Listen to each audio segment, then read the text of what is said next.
and welcome to Science Radio. In today's episode, Sharvaree chats with one of India's leading scientists, Thanu Padmanabhan.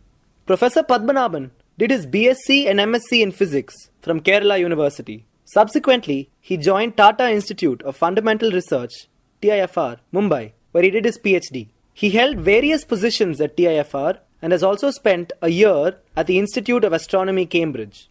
In 1992, he moved to Inter-University Centre for Astronomy and Astrophysics, IUCAA, in Pune, where he became Dean Core Academic Programs of IUCAA in 1997. Professor Padmanabhan is a recipient of many national and international awards, including TWAS Prize in Physics 2011, Infosys Prize in Physical Sciences 2009, and most notably, the Shanti Swarup Bhatnagar Award 1996.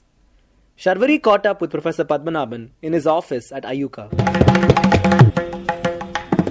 Hello, this is Sharvaree from Science Radio, and I'm sitting in the office of a very distinguished physicist of India, Thanu Padmanabhan. So, let's get started. I had to fight a battle in my head, deciding the question to start the interview. And finally, I have decided upon this one. In some of your books, you quote that most of physics is just notations. Could you please elaborate on it? Oh, okay. Yes. No, what I meant was, it is very important in physics to come up with the right notation and to have the right quantity to represent by notation. Okay, and that is winning half the battle. And most of the time you don't know what your so-called variables are, or what your dynamical variables are, and how to go about it. So that is the sense in which it was meant. It is nothing very serious. Yeah. Right. Okay. Yeah. Your area of research, broadly speaking, is gravitation and cosmology. Or what inspired you to start research in this area?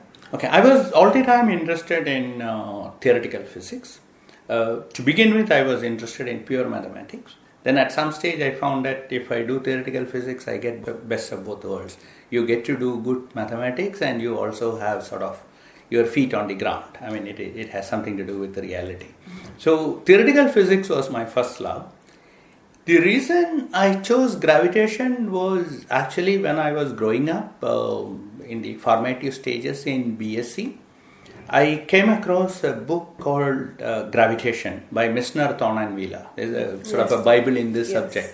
And that was very inspirational. And I thought that there are so many mysterious things which is happening and we don't understand the nature of gravity. We still don't. So I thought I should sort of make this the vocation of life. That is what got me into gravitation. Do you have any other research interests apart from Yes, this? I am interested in virtually every area of theoretical physics.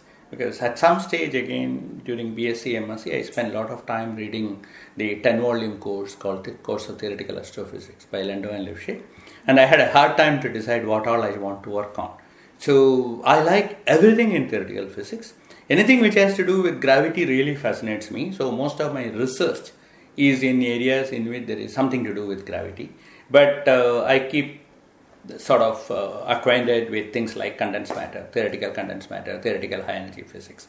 I'm interested in anything which has to do with theoretical physics. You have more than 230 research publications. So how do you keep yourself motivated after such a long journey in theoretical physics? No, I don't think you need to keep yourself motivated at all, because physics is just fun. I mean, we guys do physics because we enjoy it. Suppose somebody sort of cuts off my salary but just gives me bare minimum to survive, I will still continue to do physics, and most good physicists would continue to do that. And if you are doing theoretical physics, you essentially need only pen, paper and probably an internet connection. So motivation is very easy because it is a fun thing to do and you are enjoying every minute of it. So in fact, it is difficult for me to motivate myself to do things other than physics. That is where the problem comes. Many theoretical physicists consider themselves to be better in a way to experimental physicists, or if I put it in the other way, they consider their work to be more demanding than experimental physicists. No, I think this is complete nonsense. If you want to be brilliant or outstanding in any given field, whether it is playing chess, whether it is playing cricket, whether it is doing theoretical physics, or whether you are doing experimental physics, it takes the same amount of ability. And in fact, I keep saying that when sometimes people say that, oh, look at cricket, Sachin Tendulkar gets so much of exposure in media, and how come science does not get that much coverage in media? My standard answer is Sachin Tendulkar is world number one. We do not have a single scientist in this country in any field who is world number one. Okay, I mean, after all, Nobel laureates are at the peak of the thing. We don't have a Nobel laureates. So the statement is true that there are some areas like chess where Vishwanathan Anand was world number one, and Sachin Tendulkar by any stretch of records is world number one. You can't point to one physicist and say he is world number one in the equal sort of a thing. So in that sense, if you want to be Sachin Tendulkar in cricket or Vishwanathan Anand in chess, just two areas which I am familiar with, or you want to be equally good in music or equally good in theoretical physics, equally good in experimental physics, it takes the same amount of dedication, same amount of intellectual stamina, same amount of persistence, and same amount of inherent talent. What can happen is that in some areas, there is lot of scope for second level work. Okay, so let me make that clear, because in an experimental context, if somebody comes up with a very creative idea and very innovative thing, which is going to, let us say, propel him into a Nobel Prize in an experimental area, he cannot do this most of the time on his own. He will need a very large team. So this team of people will all contribute. They are all dedicated. They are all working very hard. So in theoretical physics, this is not so often the case. The kind of calculation I can do, my student can also do if he is competent once the idea is there. So in that sense, in theoretical physics, it is more individualistic, while in experimental physics, it is more collective. So as a result of which, when you look at the teamwork, you always find that there are other people who are contributing, who are probably not cutting edge in creativity like the guy who is at the top of the pyramid. So that gives an impression where the theoretical physicists sort of compare themselves with the second rank experimentalists, and there is a large number of them. Then they sort of say, oh, we are better than them. But I think that is wrong. You are presently a professor and dean of core academic programs at Inter-University Center of Astronomy and Astrophysics, that is IUCAA. What made you choose IUCAA out of all the research institutes in India and abroad? Well, it didn't happen like that, because I was a faculty at Tata Institute of Fundamental Research for several years. Sort of end of 1980, early 1990, IUCAA got formed, and some people moved from IUCAA, Jan Nalekar in particular, and set up this institute. So many of us thought that it is a good coming up place, because Tata Institute was already well established. It had its own positive and negative aspects, and we thought that we could contribute a lot more to this idea. And I also liked the idea of doing something for the universities, because that was in the early 90s still a little bit of a neglected area in this country that is changing quite a bit positively. These are the reasons why I shifted. Okay. And abroad, that is more complicated. To begin with, there were family reasons because of which I couldn't go abroad. And after that, when I was in career path and I am already established faculty member, etc., we had all my family, that is me, my wife, my daughter, my parents, all of us had very strong cultural roots in India. And we found that whenever I have traveled abroad, I didn't find it very comfortable. So culturally, I am a lot better tuned to being in India than abroad. And that is the reason I chose. Sometime back in 2012, you had mentioned that my work gets recognized globally, but very often it is recognized in India only after it gets honored in the West. That's a worrying trend, and that needs to change. So do you see this trend changing now? No. So This is a major problem which we are facing. At least I think we are facing. We still have not freed ourselves with the Western enslavement in science. We like to work on the wrong ideas of other people in the West rather than wrong ideas of your own.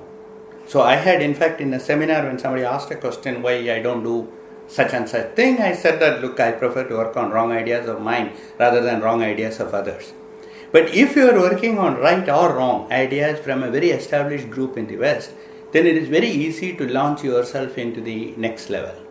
I mean, you have to be good. I'm not talking about some idiot who is just doing a follow-up. But if you are good and if you are contributing to it, all the numbers, all the team strength and all the exposure comes to you free. But if you are striking out your own path, which is what some of us like to do, then it is slightly more difficult.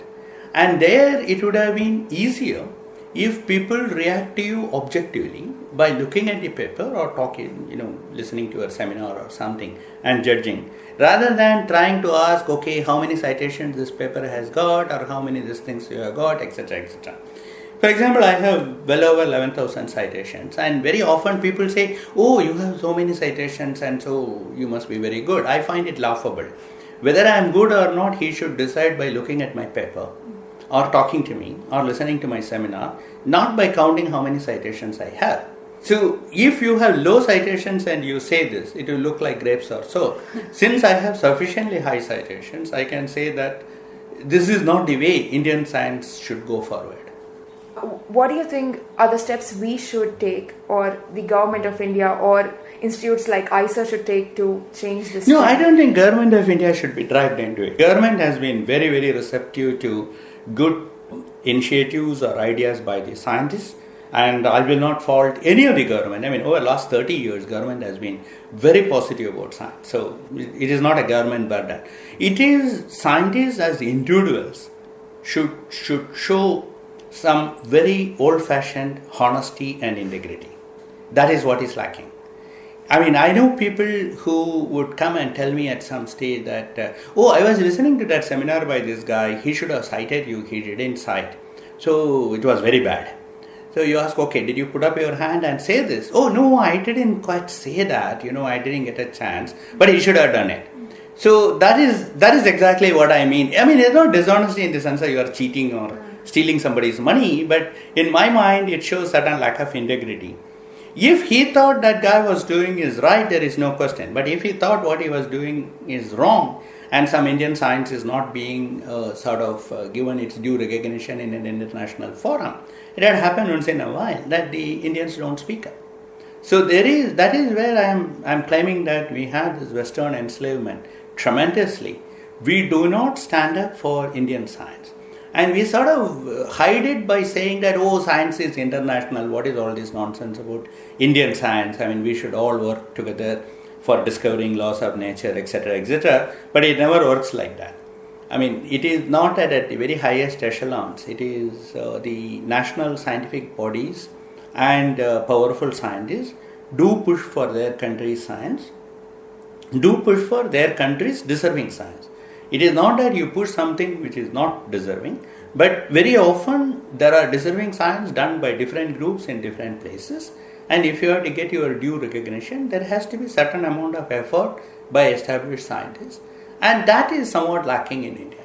Your daughter Hamsa Padmanabhan is also pursuing theoretical physics. Right. Is it because of the influences of her home life? No, definitely not. Both me and my wife, both are physicists, we have PhD in physics. But we tried real hard to make sure that there is no influence. Okay. And at very early stages, she showed a lot of interest in literature and art and things like that. And we thought maybe she will strike her own path in a different direction. But I think there has been a lot of influence of IUCAA. Okay. I mean, it is not so much as our home influence, but she grew up in an institute atmosphere where she could sort of see that people are having fun. Okay, in this area. I mean, I think that was the most important influence. She thought compared to other areas, people are having a lot of fun in this area. And I think she wanted to do that. It was definitely not our influence, yeah. Alright. Could you please tell us about your interests apart from physics? Apart from physics, I read a lot. I had always read a lot, and so I keep up with my reading and I read very widely. I have an interest in chess. I'm not very good at it, but I was very good when I was in school, but then because of studies and physics took the front seat and I never kept tabs. I sort of want to come back to it, so I spent quite a bit of time on that. And I have some amount of interest in mathematical recreation. I mean, there is quite a bit of recreational mathematics and aspects of it which I write and think about, creating puzzles and solving them. That's it. Okay, tell us more about your reading interests, as in what? You will find it very difficult to put me in a pigeonhole. So people have asked me this before. For example, I like humor. I like all brands of humor, things like pseudos. I like trash, or what people call trash, like Modesty Blaze. I love Perry Mason. I have all the Perry Mason collection. I used to love James Hadley Chase. This must be before you were born. Then I like all the serious stuff. I read quite a bit on history. I read quite a bit on what is conventionally called philosophy. I like reading about other sciences, like biological sciences. There is virtually nothing which I would have sort of said that it is not my cup of tea. It is just limited by time. As I was going through your webpage, there are a lot of questions in the section called The Answer, which is in the bottom of the webpage. As in, first you mentioned the questions and then the answer. Right. I would like to ask one of the questions you mentioned that so that our listeners can get the answer. Okay. What, according to you, is the purpose of life? So the reason I put those questions there is because I find that a lot of people are very pompous when they start talking about philosophy. And they do ask questions like this. And I give this as an example of a very pompous question which does not have a meaningful answer. Okay? So if you go and ask a Zen master what you do after enlightenment, he says, I chop wood and carry water and sort of keep myself warm and healthy.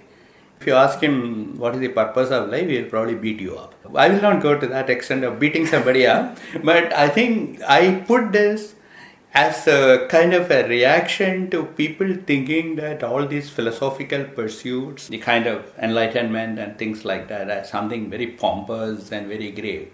It is really, again, a fun thing to do. One shouldn't look at it with so much of seriousness. So that is what I meant. All right. You also mentioned something as a clever falsehood. Yes. I would like you to explain it to our Yeah, that was also a take on it, something which is very loosely called meditation. There is this idea that there is an enlightened state and there is this process called enlightenment. Some people are called enlightened souls. Just for convenience, I will say that the rishis who wrote Upanishad or the Zen masters are enlightened people.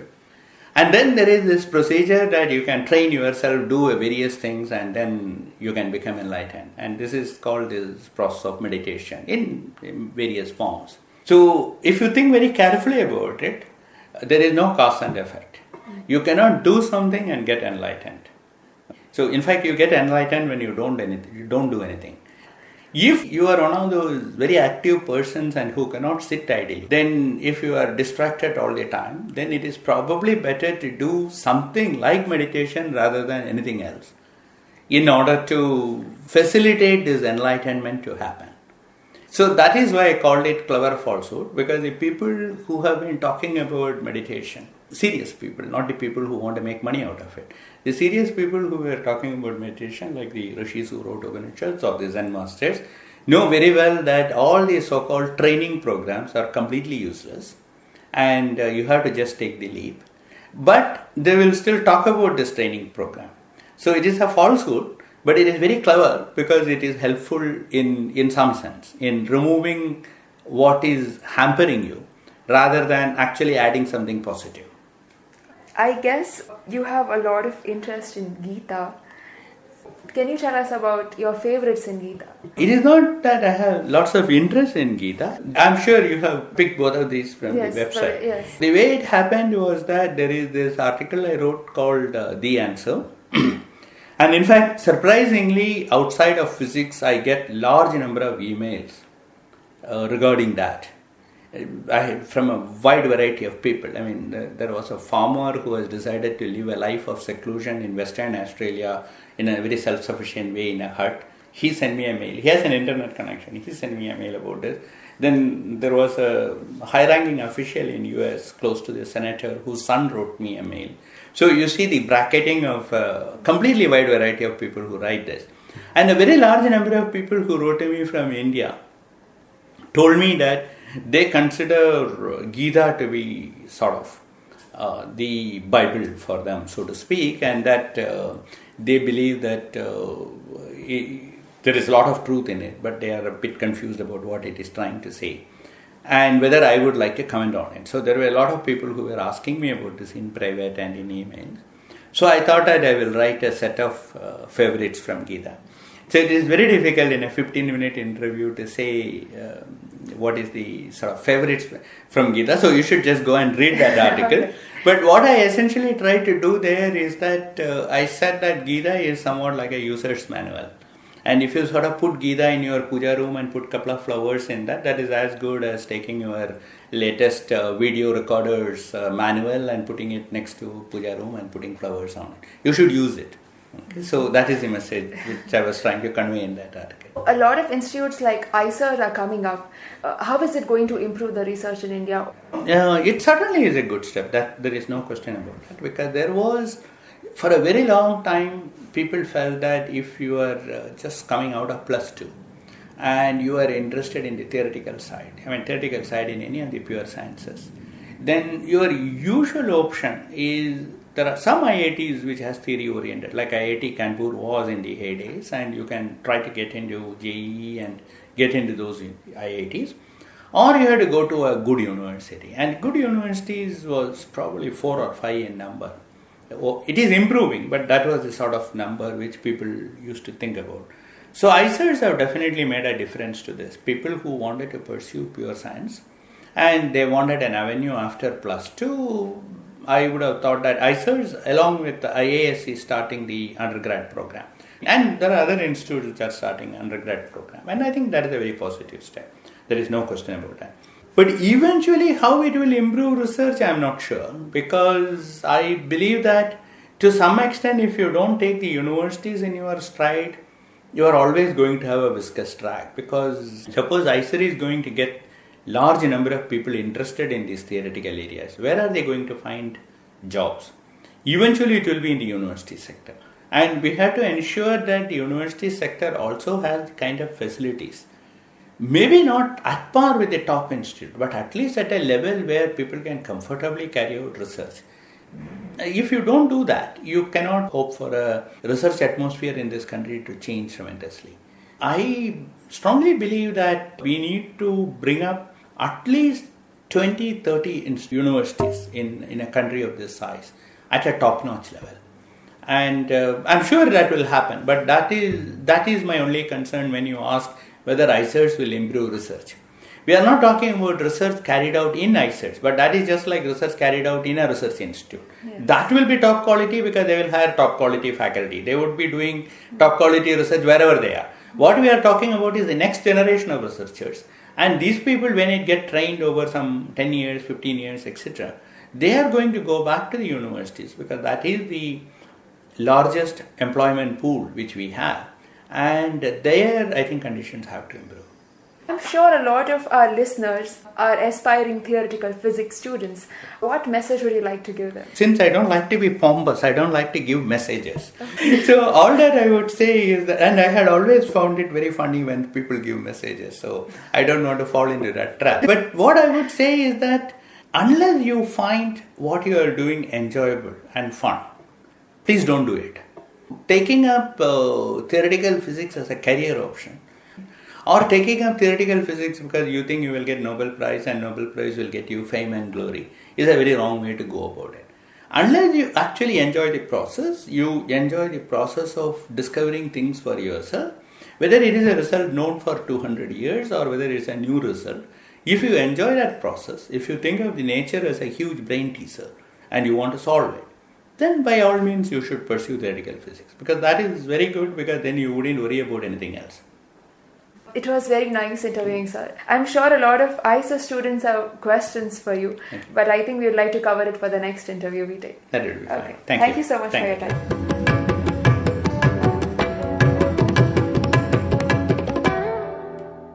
That's all we have in today's episode.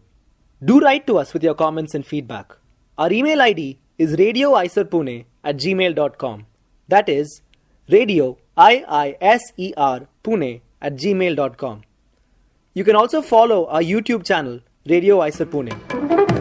This is your host, Aditya, signing off.